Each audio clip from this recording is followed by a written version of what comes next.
Hello, everyone, Padawans and all the people out there. I want to make sure that I make this announcement. I think I missed it on the other videos, but you can give me a like on the videos, and also if you want to continue to follow along with this series, make sure that you set your notifications to know when I post these videos. Okay, so it's like that way you can get notified when the videos are there.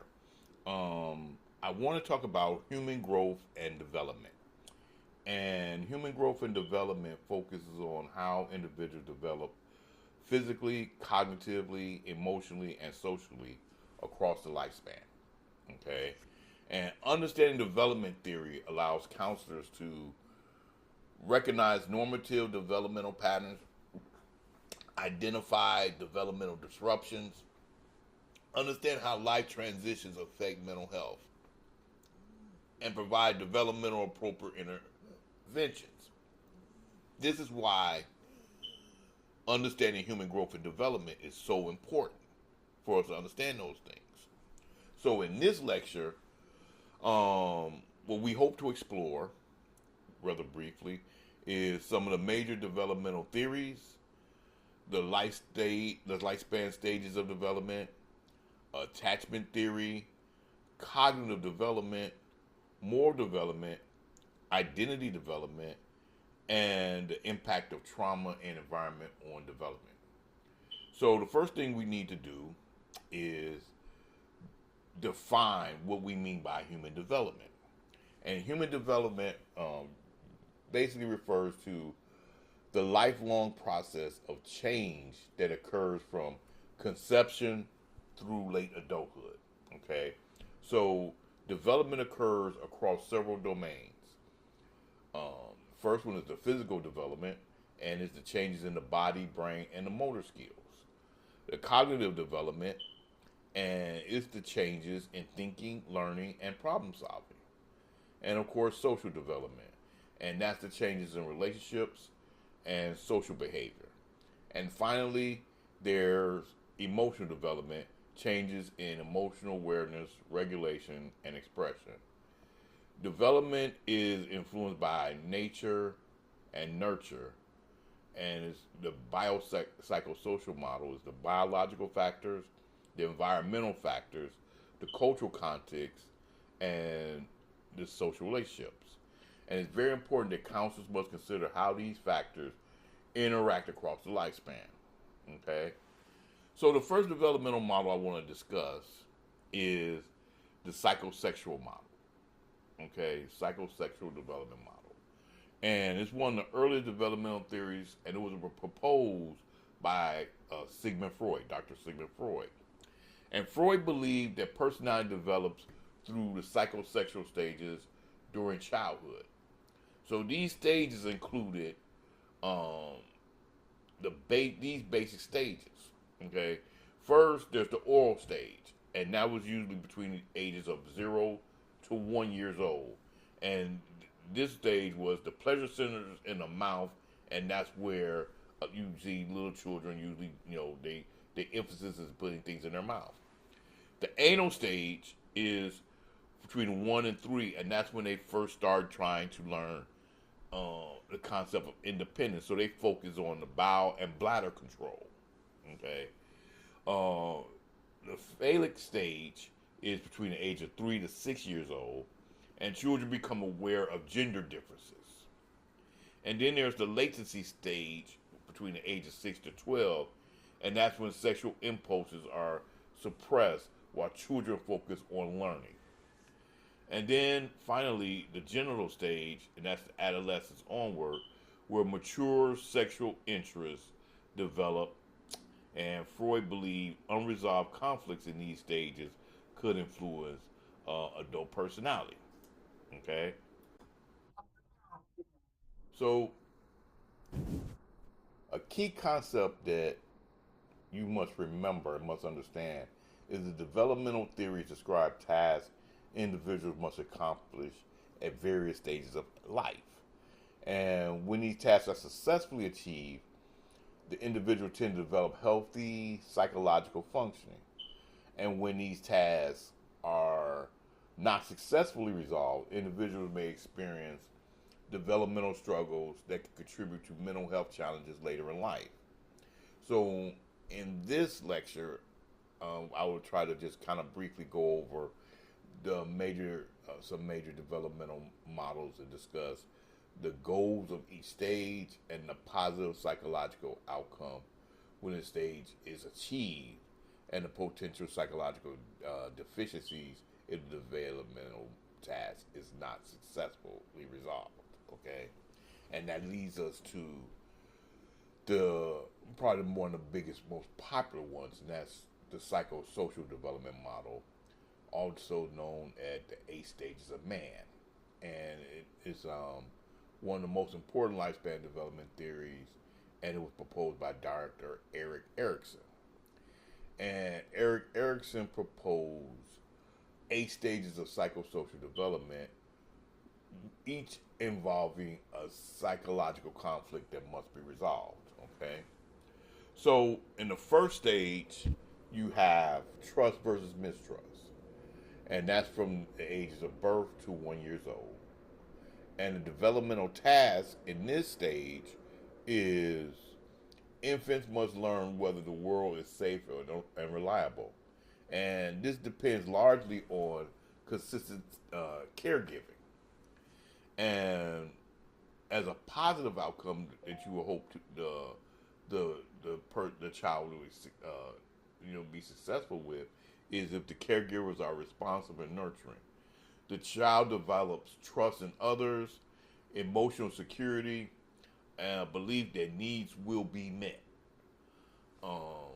Possible deficiencies if the child caregiver are neglectful, or inconsistent, the child may develop mistrust, anxiety, and difficulty forming secure relationships later in life.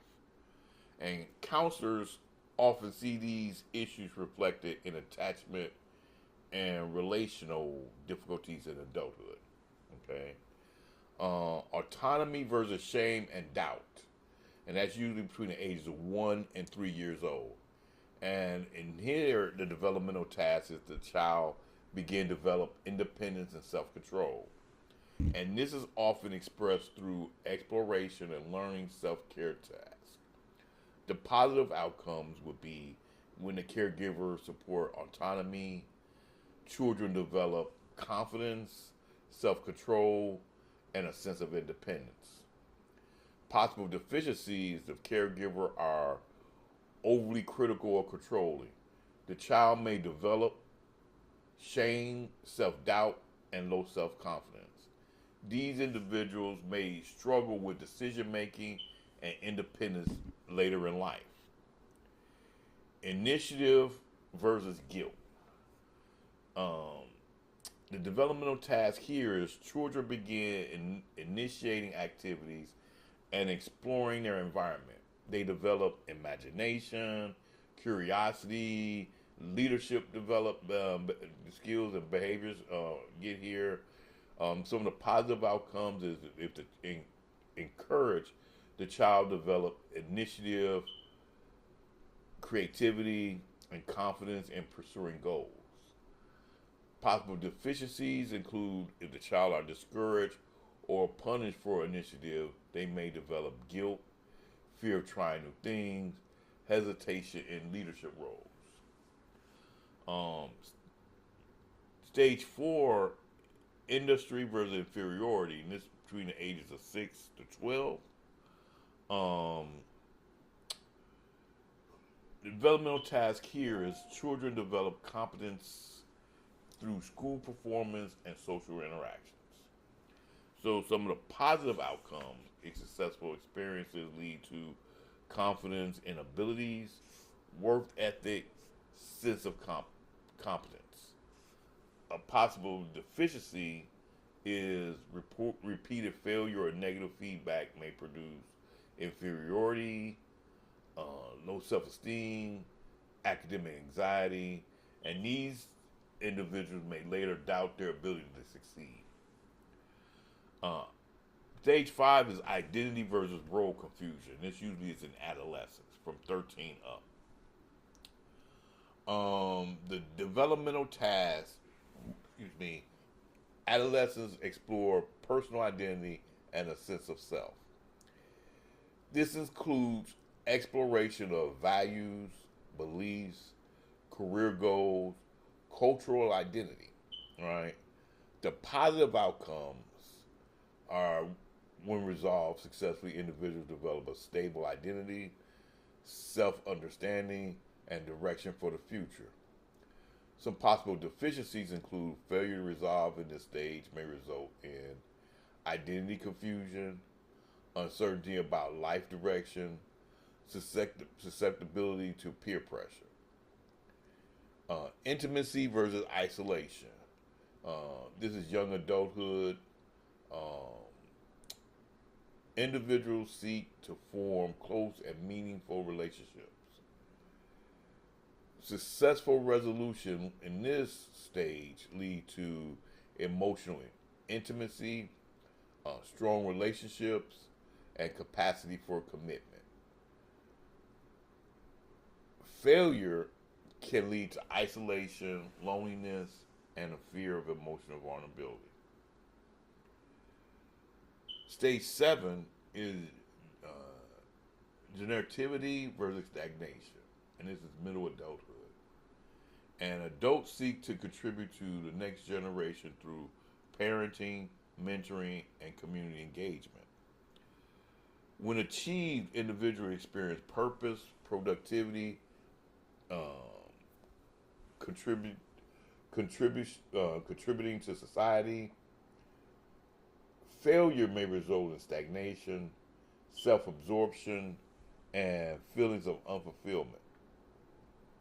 And the final stage is integrity versus despair. And this is in late adulthood. And older adults reflect on their own life experiences. So individuals who satisfied with their lives develop wisdom, acceptance, and a sense of life meaning. Individuals who regret their life choices may experience despair, bitterness, and a fear of death. Um, the next developmental model I want to go over is cognitive development. And a major developmental theorist here is Piaget.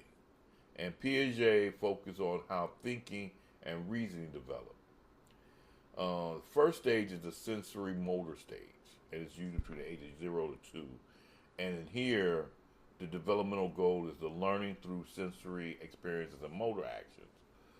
Um, if achieved with a positive outcome, development of object uh, permanence and meaning, the child understands objects continue to exist even when out of sight. All right. So that car will be there. That car exists even if they can't see it. Okay. Um, a deficiency would be lead to difficulties with early learning and environmental exploration. Okay. Next stage in this model is a pre-operational stage. And that's usually between the age of 2 and 7. And the goal here is the development of symbolic thinking and language.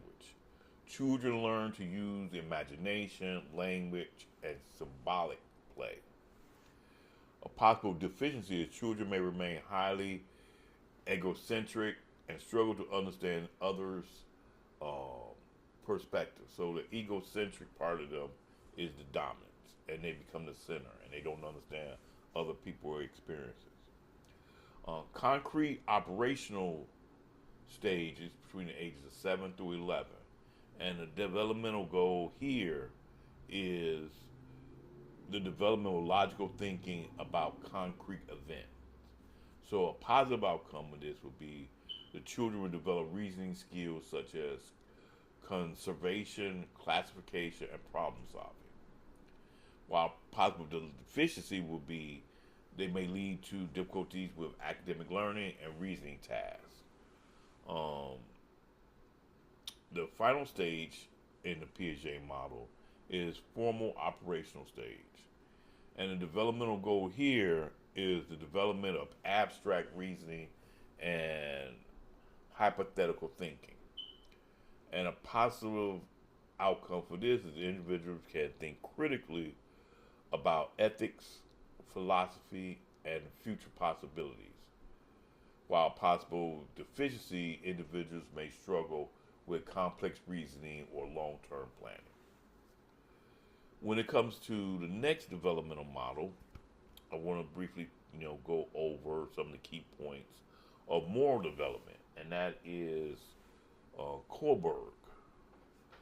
And the first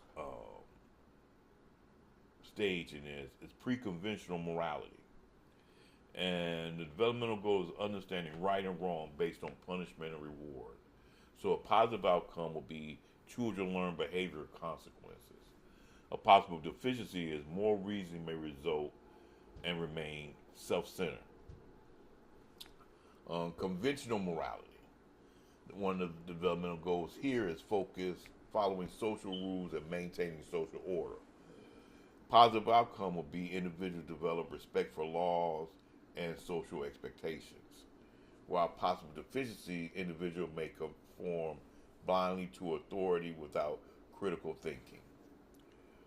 Post-conventional morality is the next stage, and developmental goal here is developing personal ethical principles, with the positive outcome being individuals act based on justice, equality, and universal ethics. While unfortunately a deficiency will be some individuals may never reach this stage and rely solely on external rules. And the final developmental model I want to go is attachment and early relationships. And theorist that most renowned in this is John Bowlby. And in attachment described the emotional bond between a child and caregiver. Okay, and when you look at a secure attachment, the positive outcome is the child develop emotional security, confidence in relationship. However, if this is absent, the individual may struggle with trust and emotional closeness. Insecure attachment, is the possible outcome may lead to fear, abandonment, difficulty trusting others, relationship instability, and these patterns often appear in adult relationship dynamics. Okay, so as preparing for this, some of the major theories you have to look at is Sigmund Freud, Erik Erikson, John Piaget, Lawrence Kohlberg, and John Bowlby are just a few. Okay, make sure you understand developmental stages, developmental tasks, positive outcomes, and psychological consequences when stages are unresolved. Okay, so if you do that, like I said, you still use this book. You still use this book as your key, and just use these videos as some things that you can use to focus in on. It should help you. Okay, so thank you.